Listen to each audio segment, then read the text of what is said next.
Top quality और consistent performance के लिए सिर्फ सिल्वर पंप नाम याद रखना। ಡಿಸಿಎಂ ಡಿಕೆ ಶಿವಕುಮಾರ್ ಕುಂಭಮೇಳ ಯಾತ್ರೆ ಇಶಾ ಕಾರ್ಯಕ್ರಮ ಭೇಟಿ ರಾಜಕೀಯ ಚರ್ಚೆಗೆ ಕಾರಣವಾಗಿದೆ. ಅದರಲ್ಲೂ ಮಾಜಿ ಸಚಿವ ರಾಮುಲು ಪರೋಕ್ಷವಾಗಿ ಡಿಕೆಯನ್ನ ಮಹಾರಾಷ್ಟ್ರದ ಶಿಂದೆಗೆ ಹೋಲಿಸಿ ಬಾಂಬ್ಗಳ ಮೇಲೆ ಬಾಂಬ್ ಹಾಕ್ತಿದ್ದಾರೆ. ಆದರೆ ಇದಕ್ಕೆಲ್ಲ ಉತ್ತರ ಕೊಟ್ಟಿರುವಂತಹ ಡಿಸಿಎಂ ಡಿಕೆ ಜಾತ್ಯತೀತ ಸಂದೇಶವನ್ನ ಸಾರಿದ್ದಾರೆ.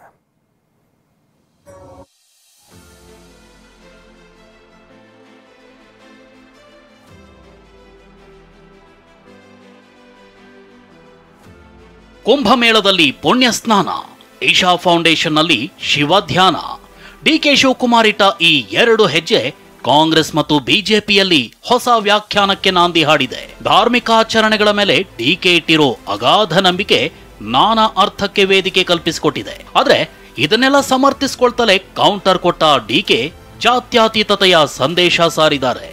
1000 ಜನ ವಿರೋಧ ಮಾಡಲಿ, ನನ್ನ ನಂಬಿಕೆ ಇದು, ನನ್ನ ವೈಯಕ್ತಿಕವಾದ ನಂಬಿಕೆ.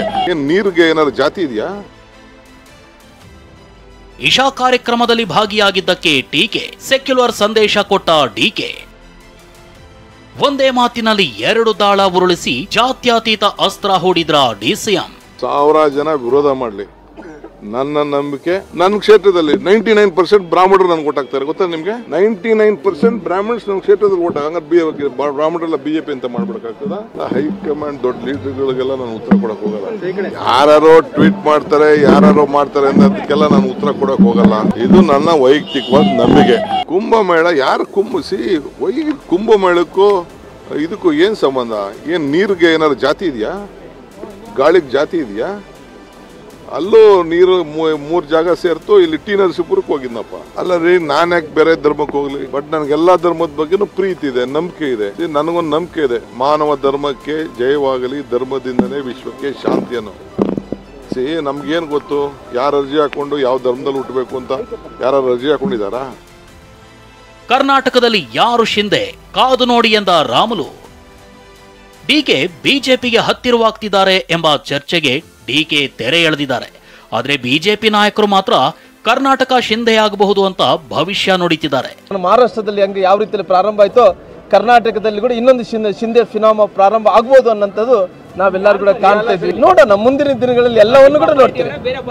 ನಿಮ್ಮ ಇವತ್ತು ನಡೀತಾ ಇರುವಂತ ಆಡಳಿತ ಪಕ್ಷದಲ್ಲಿ ಯಾರು ಫಿನಾಮಿನ ಆಗ್ತಾನಂತ ನೀವೇ ಕಾದು ನೋಡಬೇಕು. ಮತ್ತು ರಾಜಕಾರಣದಲ್ಲಿ ಯಾರು ಶಾಶ್ವತ ಶತ್ರುಗಳಾಗಲಿ ಶಾಶ್ವತ ಮಿತ್ರರಾಗಲಿ ಇಲ್ಲ ಅಂತ ಹೇಳುವಂಥ ಒಂದು ಪರಂಪರೆಗಳಿದೆಯಲ್ಲ, ಅದೆಲ್ಲ ಊರ್ಜಿತದಲ್ಲಿ ಇವತ್ತು ಇದೆ. ಡಿಕೆ ಶಿವಕುಮಾರ್ ಅವರು ಈಶಾ ಫೌಂಡೇಶನ್ಗೆ ಹೋದ್ರು, ಮಹಾಕುಂಭಕ್ಕೆ ಹೋದ್ರು. ಯಾಕೆ ಹೋದ್ರು ಎಲ್ರಿಗೂ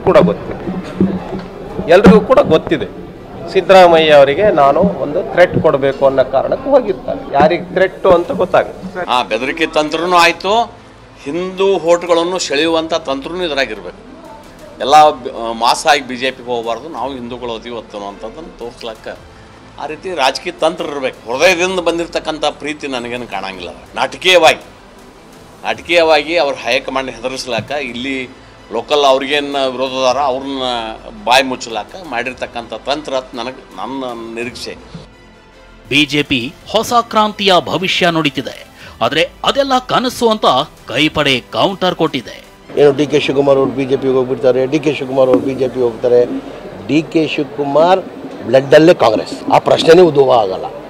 ಏನಿದೆ, ಈಸ್ ಎ ಪಕ್ಕಾ ಕಾಂಗ್ರೆಸ್ ಮ್ಯಾನ್. ಬಿಜೆಪಿಯಲ್ಲಿ ಕೂಡ ನಡ್ತಿದ್ದ ಒಳ್ಳೆ ಜಗಳ, ಅವ್ರದ್ದು ಏನು ಹೇಳ್ಬೇಕು, ನಮ್ದಲ್ಲ ಅದು. ಅವ್ರದ್ದು ಭವಿಷ್ಯ ತಪ್ಪು ಹೇಳಿದ್ದಾರೆ. ಸೊ ಅವ್ರ ಜಗಳ ಇದೆ, ಅಲ್ಲಿ ಏನು ಕ್ರಾಂತಿ ಆದರೆ ಆಗ್ಬೋದು. ಇಂಥ ಕಾಲ ಬಂದಿಲ್ಲ ಕಾಂಗ್ರೆಸ್ಗೆ.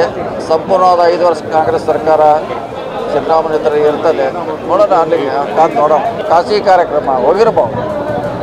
ಖಾಸಗಿ ಕಾರ್ಯಕ್ರಮದಲ್ಲಿ ಎಲ್ಲ ಪಕ್ಷದವ್ರು ಹೋಗ್ತಾರೆ. ಹೋದ ತಕ್ಷಣ ಸರ್ಕಾರ ಬೀಳ್ತೈತೆ, ಅಲ್ಲೇನೋ ಮಾತಾಡಿದ್ರೆ ಅಂತ ಹೇಳಕ್ಕಾಗಲ್ಲ. ಅದು ಖಾಸಗಿ ಕಾರ್ಯಕ್ರಮ ಅಷ್ಟೇ. ಮಹಾರಾಷ್ಟ್ರದಾಗೆ ಮತ್ತೊಬ್ಬ ಕರ್ನಾಟಕದ ಏಕನಾಥ್ ಶಿಂದೆ ಹುಟ್ಟುಬಿಟ್ಟಾರ ಅಂತಂತ ಅವ್ರ ಕನಸು ಕಾಣಕತ್ತೆ.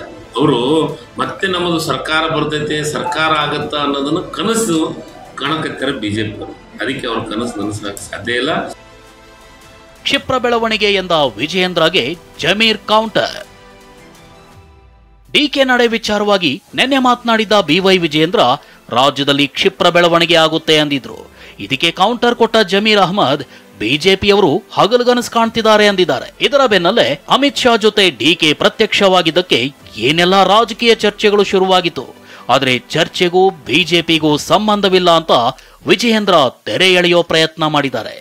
ಮುಂದಿನ ದಿನಗಳಲ್ಲಿ ಕ್ಷಿಪ್ರ ರಾಜಕೀಯ ಬೆಳವಣಿಗೆಗಳು ರಾಜ್ಯದಲ್ಲಿ ನಡೀತದೆ ಅನ್ನೋದನ್ನು ಹೇಳಿದ್ದೇನೆ. ಆಡಳಿತ ಪಕ್ಷದ ಕಾಂಗ್ರೆಸ್ ಪಕ್ಷದಲ್ಲಿ ಇವೆಲ್ಲವೂ ಮುನ್ಸೂಚನೆ ಅಂತೇಳಿ ಕಾಣಿಸ್ತಾ ಇದೆ. ಬಿಜೆಪಿಯವರಿಗೆಲ್ಲ ರಾತ್ರಿ ಕನಸು ನೋಡೋದು ಹಗಲು ಕನಸು ನೋಡ್ತಾವ್ರೆ. ಯಾವ ಕಾರಣಕ್ಕೂ ಏನೇನು ಆಗಲ್ಲ. 15 ವರ್ಷ ನಾವೇ ಕಾಂಗ್ರೆಸ್ ಅವರ ಅಧಿಕಾರ ಇಲ್ಲ ರೀ, ಅದೊಂದು ಶಿವರಾತ್ರಿ ಸಂದರ್ಭದಲ್ಲಿ ಒಂದೇ ವೇದಿಕೆನಲ್ಲಿ ಕಾಣಿಸ್ಕೊಂಡಿರ್ಬೋದು. ಆದರೆ ಅದಕ್ಕೂ ಮತ್ತೇನೋ ಭಾಳ ಧ್ರುವೀಕರಣ ಆಗ್ತದೆ, ಏನೋ ಡಿ ಕೆ ಶಿವಕುಮಾರ್ ಬಿಜೆಪಿಗೆ ಬಂದ್ಬಿಡ್ತಾರೆ, ಈ ರೀತಿ ಗುಸುಸು ಶುರುವಾಗಿದೆ. ಅದು ಯಾವುದರಲ್ಲೂ ಕೂಡ ಅರ್ಥ ಇಲ್ಲ. ಬಿಜೆಪಿಗೆ ಹತ್ತಿರ ಅನ್ನೋ ಚರ್ಚೆಗೆ ಡಿಕೆ ತೆರೆ ಎಳೆದಿರೋ ಬೆನ್ನಲ್ಲೇ ವಿಜಯೇಂದ್ರ ಕೂಡ ಫುಲ್ ಸ್ಟಾಪ್ ಇಟ್ಟಿದ್ದಾರೆ. ಇದು ಇಲ್ಲಿಗೆ ಮುಗಿಯುತ್ತಾ ಅಥವಾ ಕುಂಭಮೇಳ ಕದನ ಶಿವರಾತ್ರಿ ಸಮರ ಮುಂದುವರಿಯುತ್ತಾ ಕಾದು ನೋಡಬೇಕು. Bureau report, TV9.